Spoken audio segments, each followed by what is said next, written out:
I'm Matt Anderson, Curator of Transportation at the Henry Ford. Cars and food have always gone together. Whether it's enjoying a pre-packed picnic lunch in your Model T circa 1920, or making a trip to the drive-thru in your modern crossover today, the idea of eating on the road just seems like a natural one for Americans who are always on the move. But what if instead of just eating on the road, you cooked there too? Let's take a ride and talk more about it.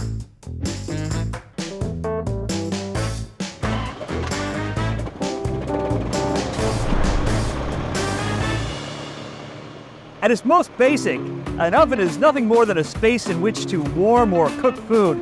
And as the story goes, years ago, truckers discovered that a motor vehicle's engine bay can serve the same purpose. They would take a can of beans, punch a hole in the lid to vent it, and then tie it with wire to someplace on the engine. And a few hours down the road, they'd pop the hood and discover a hot meal waiting for them there. Over the years, car cooks became increasingly ambitious, trying dishes that were more and more complex. There's even a whole cookbook devoted to the subject.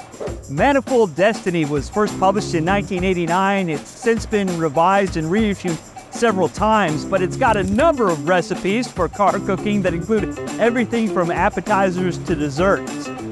Now, the problem with cooking under the engine is that it's not an exact science, right? I mean, you can regulate your oven's temperature, but an engine's temperature, not so much.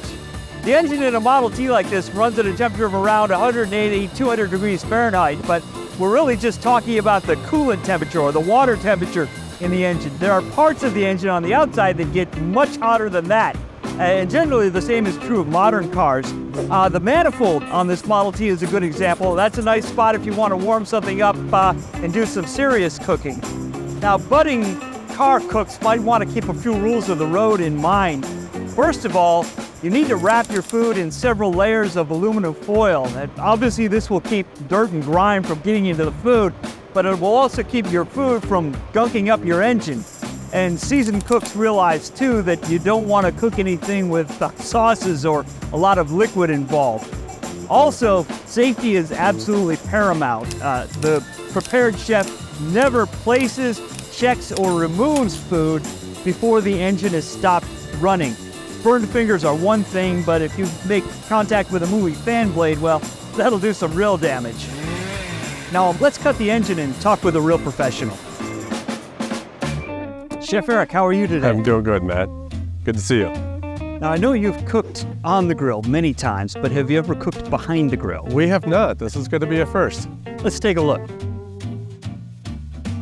You'll notice we've placed our food up on the cylinder head here near the manifold, which is a nice hot spot. You'll also notice we've avoided the throttle linkage. You don't want to get the food jammed in there because then you end up with a car that either won't start or worse, won't stop. Tell us what we've got in the foil. We have our Owl Lunch Wagon hot dogs, special for Greenville Village. Let's see how it turned out. This is something we saw quite a bit of here, the Owl Lunch Wagon. You were mentioning baked beans might be another good thing to prepare under the hood. Absolutely. Just vent the lid and you're good to go. Goes perfect with hot dogs. I've also heard pasties, Upper Peninsula Classic mentioned, because it's kind of a pre-assembled, self-contained food. Absolutely. Total Michigan food on that one. So I've got a horseradish mustard on this as well. Motor mustard? Matt, give it a try. Yeah, let's see.